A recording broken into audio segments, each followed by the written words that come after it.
Good morning students. बेटा हम trigonometry का एक पार्ट पढ़ रहे थे, सम एप्लीकेशन ऑफ ट्रिग्नोमेट्री या हाइट एंड डिस्टेंस। उसके क्वेश्चन 7 मैंने कंप्लीट करा दिए हैं आपको। क्वेश्चन 8 से आज हम पढ़ेंगे। लेकिन बेटा मुझे ये लग रहा है कि बाकी के जो बच्चे हैं ना, जो ऑनलाइन जिसके लिए हम क्लासेज लेके आ रहे हैं, ऑनलाइन हम मेहनत कर रहे हैं, तो बच्चे उतना रिस्पॉन्स नहीं कर रहे हैं, देख नहीं रहे हैं वीडियोज़ को। बस 8 से 10 या 12 बच्चे ऐसे हैं जो हर रोज़ वीडियो देख रहे हैं। बाकी के जो 8, 9, 10 के अपने बच्चे हैं 30 के करीब हैं, बाकी कोई बच्चा वीडियो नहीं देख रहा है। ठीक है। और वीडियो हर रोज़ ग्रुप में जा रहे हैं बेटा, 3-3 क्लासेज के, मैथ, इंग्लिश और साइंस, सभी की हालात यही। ठीक है। तो इसका मतलब ये है कि आपने या तो ये सोच लिया है कि अब पढ़ाई ख़त्म हो गई है कोरोना से, ही हमें भी मतलब कुछ ऐसा अलग जीवन होना है, अब पढ़ाई होनी नहीं है। ठीक है। और जबकि हकीकत ये है बेटा कि एक दिन वापस से सब जो स्थितियां हैं वो नॉर्मल होनी है, और हमें वही क्षेत्र जहाँ पे हम काम कर रहे थे ना, वही वापस फिर से सबको जाना है। चाहे मैं भी उसके अंदर इंक्लूड हूँ। अगर आज मैं घर बैठ गया ये सोच के कि अब कोरोना है और मुझे पढ़ाना नहीं है, तो एक दिन ऐसा वापस आना है बेटा जिस टाइम मुझे फिर से, अगर मतलब सब बच्चे सब लोग जीवित रहे, तो वापस से मुझे स्कूल में आना ही पड़ेगा, पढ़ाना ही पड़ेगा। जो मेरा प्रोफेशन है उसको मैं छोड़ नहीं सकता हूँ। ऐसे ही सब आपके साथ भी है बेटा। अगर आप स्कूलिंग कर रहे हो और स्कूल में आपको मतलब 7th, 8th, 6th क्लास में पढ़ रहे हो, और आप ये सोच रहे हो कि जी कोरोना के बाद पढ़ने की कोई आवश्यकता नहीं है, तो गलत सोच रहे हो। और पढ़ना तो पड़ेगा ही, वो कोरोना के बाद हो चाहे अब साथ की साथ हो। कम से कम इतना मत करो बेटा कि यहाँ आने के बाद आपका स्टैंडर्ड ऐसा लगे, हम 5th क्लास 9th क्लास का बच्चा ये लगे कि 5th क्लास के स्टैंडर्ड का हो गया है, 10th क्लास का बच्चा लगे कि 8th क्लास के स्टैंडर्ड का हो गया है। तो इस तरह का मत करो। जो आपने कर रखा है उसको कम से कम रिवाइज रखने की कोशिश करो। अगर नया नहीं सीख रहे हो ना, तो कम से कम जो पुराना हमने गेन कर रखा है वो एक चीज़ अपना नियम बना लो कि हम उसको व्यर्थ नहीं करेंगे, उसको ख़राब नहीं होने देंगे। उसको हम मतलब अब रूटीनली अपना एक शेड्यूल बना लो कि मैं इतने घंटे मुझे पढ़ना है, 4 से 5 घंटे। मैं ये नहीं कह रहा हूँ कि आप केवल और केवल पढ़ो बेटा। जब स्कूल में 8 घंटे आप देते थे, तो घर में मेरे ख्याल में 4 घंटे की कोई प्रॉब्लम नहीं होनी चाहिए। 4 घंटे अगर आप पढ़ते हो घर पे, तो मोर देन सफिशिएंट है। ठीक है, काम चल जाएगा हमारा। और जो आपने गेन किया है वो भूलोगे भी नहीं। अब वो बच्चा, सबसे बड़ी दिक्कत है कि जब बेटा अगस्त या सितंबर में जब भी स्कूल खुलेंगे, आगे इन फ्यूचर जब भी स्कूल खुलते हैं, चाहे जून में खुलो, चाहे अगस्त सितंबर में खुलो, चाहे दिसंबर में खुलो, चाहे ना भी खुलो स्कूल, तब भी ये सच्चाई है बेटा कि आपको पढ़ाई से ही मतलब रहेगा, आपको पढ़ना वापस से ही पड़ेगा। ऐसा कुछ नहीं होने वाला है कि आपको सीधा स्कूल से उठा के और कहीं पायलट लगा देगा कोई। ठीक है, पढ़ाई के बगैर कुछ नहीं है। आज भी बच्चे जो हैं वो बहुत सारे ऐसे मतलब क्षेत्र नापे गए। एक न्यूज़ में मैं देख रहा था कि ग्रामीण क्षेत्र में है ना, केवल 3% बच्चे, गांव के एरिया में केवल 3% बच्चे ऐसे हैं जो ऑनलाइन एजुकेशन प्राप्त कर रहे हैं, पढ़ रहे हैं, ऑनलाइन टीचर से पढ़ रहे हैं, वीडियो देख रहे हैं। 97% बच्चे ऐसे हैं बेटा जो टीचर के वीडियो ही नहीं देख रहे हैं। और जबकि इसका उल्टा है शहरी क्षेत्र में कि 70 से 60%, 60% के करीब शहरी क्षेत्र में बच्चे पढ़ रहे हैं ऑनलाइन एजुकेशन से। अब तो वो बच्चे देखो बेटा, चीज़ ये नहीं है कि वो पढ़ रहे हैं, क्या कर रहे हैं, मतलब वो वीडियो को देख रहे हैं 60% बच्चे। ठीक है, आप 3% पे हो। कम से कम प्रॉब्लम बहुत सारी है, मुझे भी पता है कि ग्रामीण क्षेत्र में जी नेट उपलब्ध नहीं है, मोबाइल फ़ोन उपलब्ध नहीं है, मिडिल क्लास या कोई ऐसा बच्चा भी है जिसके घर पे एंड्रॉयड फ़ोन ही नहीं है।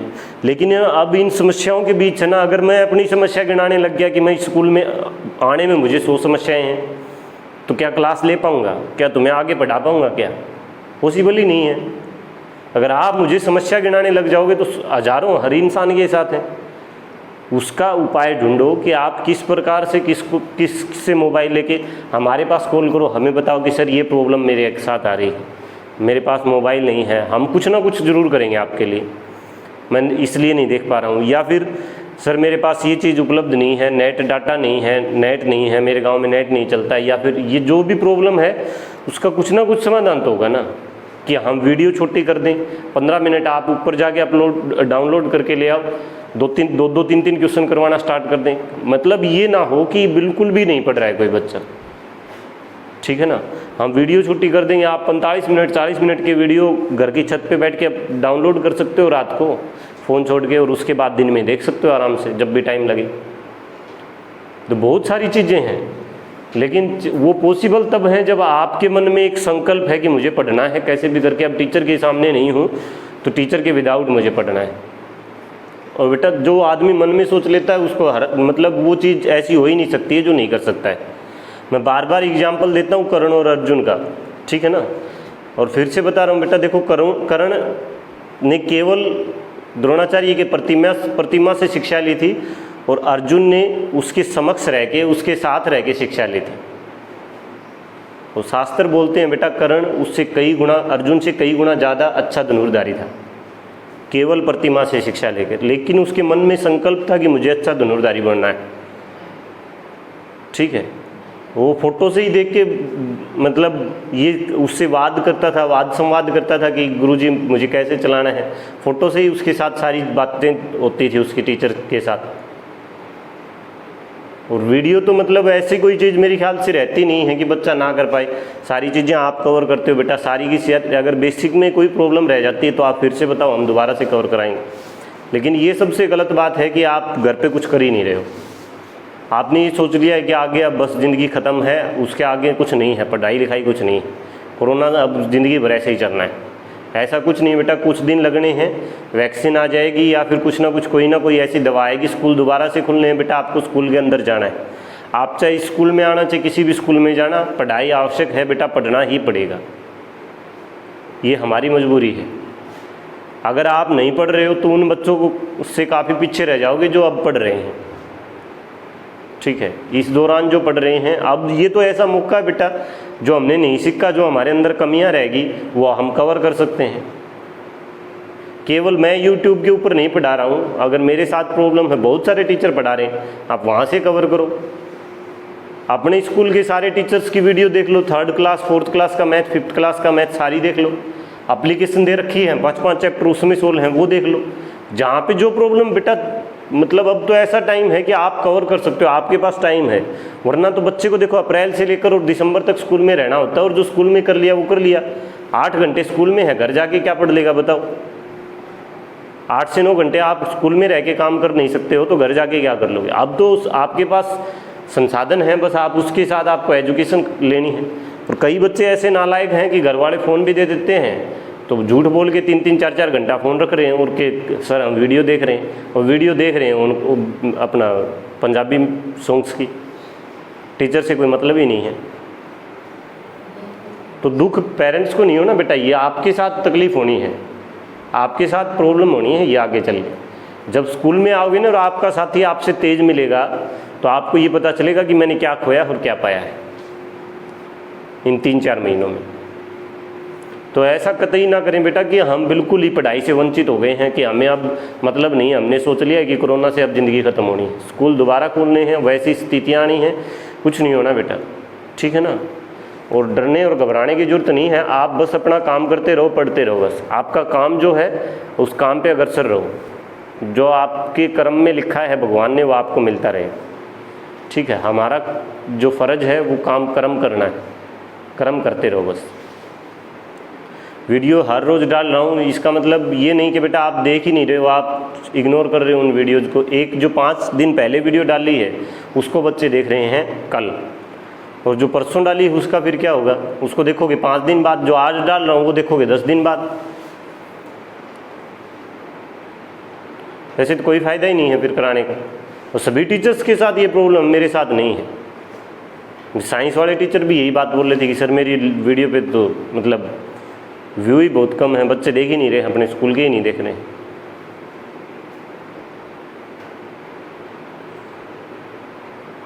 तो बेटा ऐसा मत करो, काम करना है आपको, मतलब पढ़ना पड़ेगा, बस ये बात ध्यान में रखो और अपनी पढ़ाई को जारी रखो।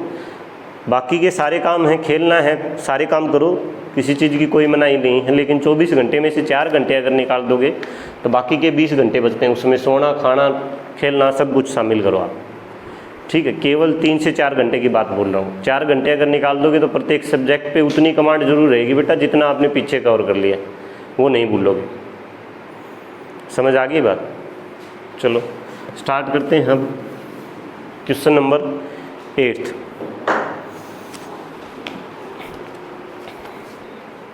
क्वेश्चन नंबर 8 में कहा है बेटा, a statue 1.6 metre tall stands on top of a pedestal from a point on the ground. The angle of elevation of top of statue is 60 degree and from same point the angle of elevation of top of pedestal is 45 degree. Find height of pedestal. आपको pedestal की height ज्ञात करनी। देखो एक बात उसने कहा है, एक पेडेस्टल है बेटा इस तरह का और इसके ऊपर एक स्टैचू लगी हुई है।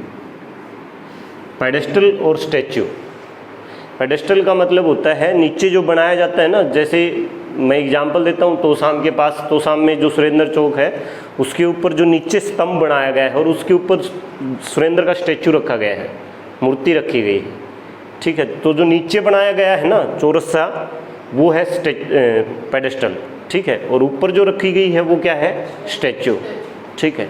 अब उसने कहा है कि किसी पॉइंट से, ग्राउंड पे कोई पॉइंट है और वहाँ पे जो एंगल ऑफ एलिवेशन बन रहा है किसका, स्टैचू का, वो कितना डिग्री बन रहा है, 60 डिग्री बन रहा है। और बेटा टॉप ऑफ पेडेस्टल के साथ बन रहा है, पेडेस्टल का जो टॉप है बेटा वहाँ पे बन रहा है कितना डिग्री, 45 डिग्री, 45 डिग्री। ये 60 डिग्री और ये 45 डिग्री, ये एंगल बन रहे हैं। ये पूरा 60 डिग्री बेटा और ये 45 डिग्री है। समझ आ गई बात? अब उसने कहा है कि जो स्टैचू की लंबाई है वो 1.6 मीटर है। कितनी है, 1.6 मीटर। हमें बताना है पेडेस्टल की ऊंचाई क्या है, फाइंड हाइट ऑफ पेडेस्टल, ठीक है। तो मैं इस ट्रायंगल को नाम दे लेता हूँ बेटा ABC और D। किसी को कोई प्रॉब्लम है? पहले मैं ट्रायंगल देखता हूँ बेटा, इन ट्रायंगल DBC में मैंने देखा कि ये एंगल 45 डिग्री है, ये एंगल 45 डिग्री है, तो ये एंगल भी कितना होगा, 45 डिग्री। तो एंगल और साइड रेशियो की जो कॉन्सेप्ट नंबर 2 था 45 90, 45 90, वहाँ पे जो रेशियो होता था वो क्या था बेटा, 1/√2, यानी 145 डिग्री के सामने वाली साइड का रेशियो क्या होगा, 1, और 45 डिग्री वाली सामने वाली साइड का रेशियो क्या होगा, 1। इसका मतलब ये हुआ कि ये भी 1 यूनिट है और ये भी 1 यूनिट है। इसका मतलब ये और ये तो इक्वल है, इक्वल आ गई। कौन कौन, DC इक्वल है किसके बेटा, BC के। ये चीज़ तो हमारी क्लियर होगी देखते कि ये 45 डिग्री का, ये भी 45 डिग्री का, 45 डिग्री के सामने की साइड का रेशियो 1, 45 डिग्री के सामने की साइड का रेशियो 1, तो DC इक्वल है BC के। यहाँ पे कोई प्रॉब्लम है किसी बच्चे को? नहीं। कोई है तो बताओ, नहीं। चलो अब उसके बाद ट्राई करते हैं बड़ी ट्रायंगल में, इन ट्रायंगल ABC, और यहाँ पे मुझे 1 यूनिट इज इक्वल टू क्या दिख रही है बेटा, ये भी लिख लो। 1 यूनिट पहले वाली ट्रायंगल में कितना दिख रही है, x मीटर, ठीक है ना। अब उसके बाद ABC में मैंने देखा बेटा कि ये एंगल है वो 60 डिग्री है, और 60 डिग्री के सामने वाली साइड कितनी होती है बेटा, √3, यानी AC जो है इसका रेशियो कितना होना चाहिए, √3 होना चाहिए। लेकिन √3 यूनिट की जगह उसने कितना दिया बेटा, √3 यूनिट होना चाहिए 60 डिग्री के सामने वाली साइड का रेशियो। तो 60 डिग्री ये है, सामने AC है, तो AC का रेशियो √3 होना चाहिए। √3 की वैल्यू उसने कितनी बताई बेटा, 1.6 प्लस में क्या, x बताए। तो 1 यूनिट की वैल्यू निकाल लो यहाँ से। 1 यूनिट इज इक्वल टू कितना होगी, 1.6 प्लस x, और इज इक्वल टू क्या, √3। यहाँ तक कोई समस्या? अब यहाँ भी मेरे पास वैल्यू 1 यूनिट की है और यहाँ पे भी वैल्यू 1 यूनिट की है ना। तो यहाँ इन दोनों को मैं इक्वल रख सकता हूँ क्या, यानी 1 यूनिट की जगह मैं रख लेता हूँ x मीटर, और 1.6 प्लस x बाई √3। इसको सोल्व करते हैं बेटा। ये इधर आएगा तो √3x हो जाएगा, और 1.6 प्लस में x हो जाएगा। इस x को इधर लेके आएंगे तो √3x माइनस का x इज इक्वल टू हो जाएगा 1.6। x इसमें से मुझे दिख रहा है कॉमन है बेटा, यहाँ पे √3 बचेगा, -1 इज इक्वल टू क्या बचेगा, 1.6। x की वैल्यू आ जाएगी अपने पास कितनी बेटा 1.6 अपॉन में कितना बेटा √3 - 1। अब आंसर ये आ गया है, लेकिन बात क्या है कि डिनोमिनेटर में रूट को नहीं छोड़ते हैं, तो रेशनलाइजेशन करेंगे तो √3 + 1 और √3 + 1 ऊपर नीचे हर का परिमेयकरण करेंगे तो ऊपर नीचे साइन पलट के डिनोमिनेटर के मल्टीप्लाई करते हैं बेटा। अब ये हो जाएगा 1.6 इंटू में √3 + 1 और डिवाइड में हो जाएगा a + b a - b। ये किस एक अलजेब्रा के अंदर आइडेंटिटी होती है a² - b²। a कौन है √3, √3 का स्क्वायर करेंगे तो बेटा कितना आएगा अपने पास 3 आएगा, और 1 का स्क्वायर करेंगे 1 आएगा। तो √3 का स्क्वायर 3, 1 का स्क्वायर 1, a² - b²। तो a² - b² 3 - 1 कितना हो जाएगा 2। तो डिनोमिनेटर में कितना हो जाएगा बेटा 2। समझ आई है बात। 2 से कट जाएगा 2 × 8 = 16, 0.8 पे। तो आंसर आ गया बेटा अपना 0.8 इंटू में √3 + 1 मीटर। कोई समस्या है तो बताओ। ये तो अपना वे हो गया है कम्पिटिटिव एग्जाम वाला। कंपटीशन के नज़रिए से क्वेश्चन को कैसे सॉल्व करोगे, ठीक है। अच्छा क्वेश्चन है, समझ आई है बात पक्का। चलो अब इसी क्वेश्चन को सोल्व करते हैं हम जर्नल मेथड से, ठीक है। जर्नल मेथड से क्वेश्चन को सोल्व करेंगे। तो जर्नल मेथड से भी क्वेश्चन को सोल्व करेंगे, तब भी वही चीज़ बेटा कि पहले मैं ट्रायंगल लेता हूँ इन ट्रायंगल DBC, और DBC में मुझे दिया क्या है परपेंडिकुलर। कुछ भी दिया तो कुछ नहीं है, निकालना है कि परपेंडिकुलर अपॉन में बेस। एक चीज़ निकालनी, एक चीज़ दी है मुझे x, ये चीज़ लगा लो कि मुझे दी है और ये मुझे निकालनी है। तो DC अपॉन में क्या हो जाएगा बेटा BC, और परपेंडिकुलर अपॉन में बेस क्या होता है p/tan थीटा, और tan थीटा की वैल्यू कितनी बेटा 45 डिग्री। इसका मतलब क्या है DC upon BC equal to हो जाएगा, और DC इक्वल टू आ जाएगा BC की।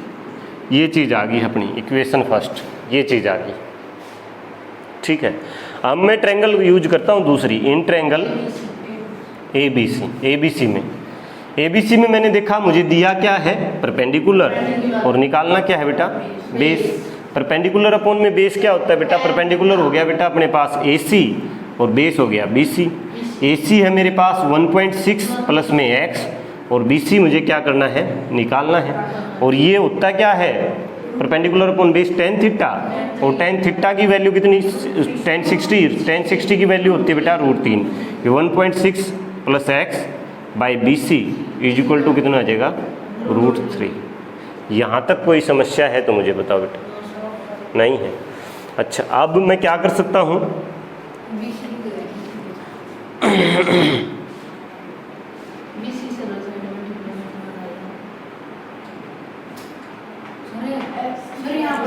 चलो अब मुझे ये पता है कि मैंने यहाँ पे DC को क्या लिया है, DC को मैंने लिया है कितना x, तो BC भी अपने पास कितना होगा बेटा BC कितना होगा x, क्योंकि दोनों बराबर है।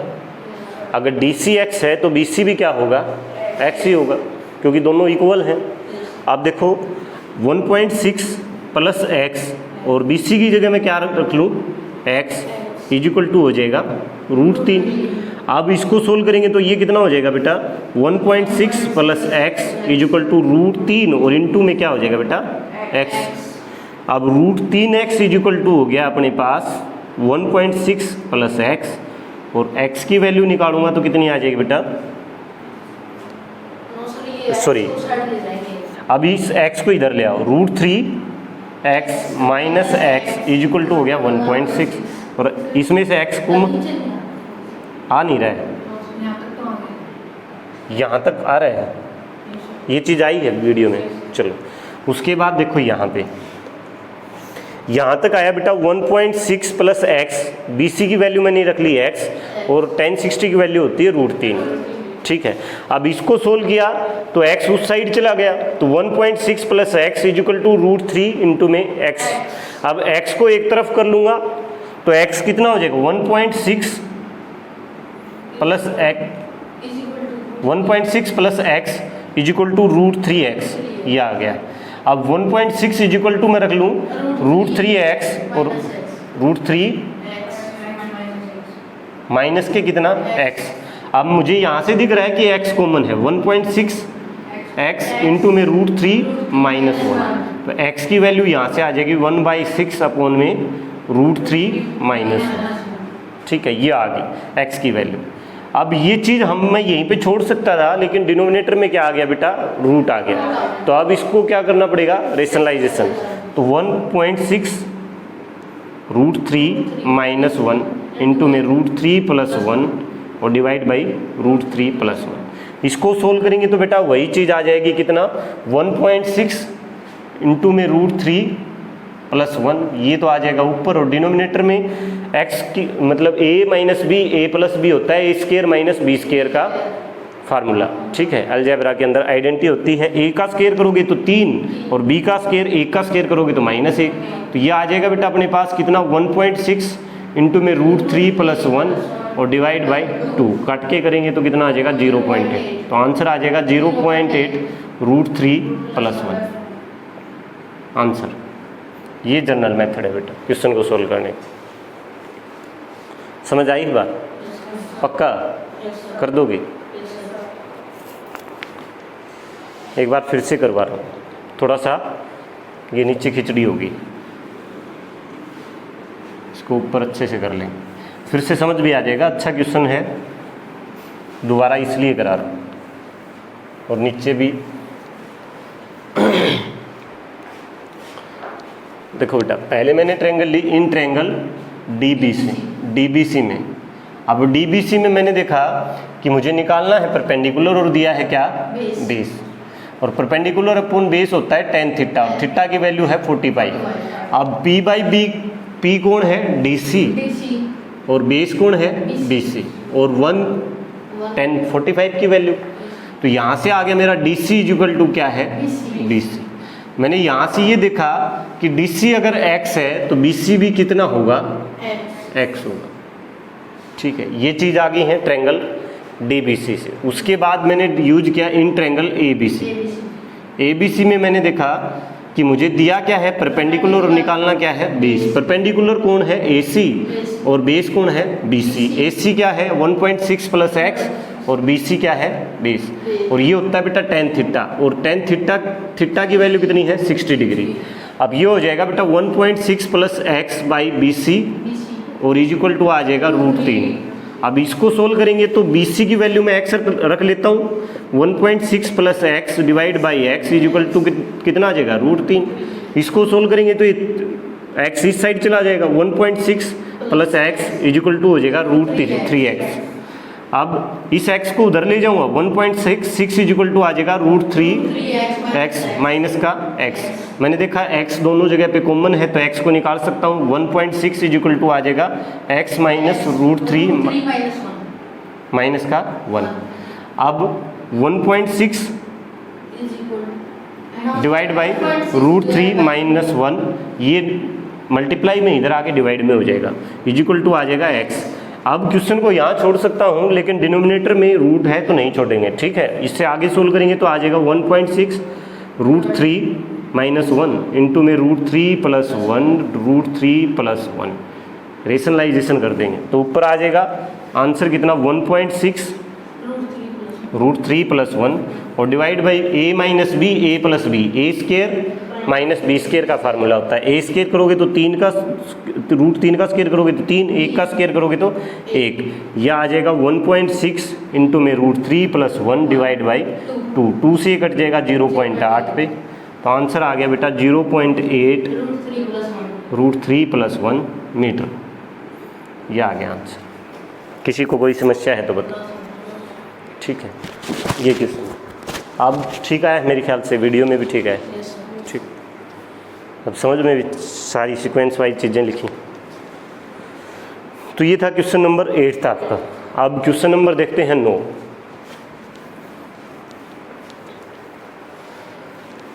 बेटा साथ ही साथ काम नहीं करोगे तो कुछ नहीं होना है।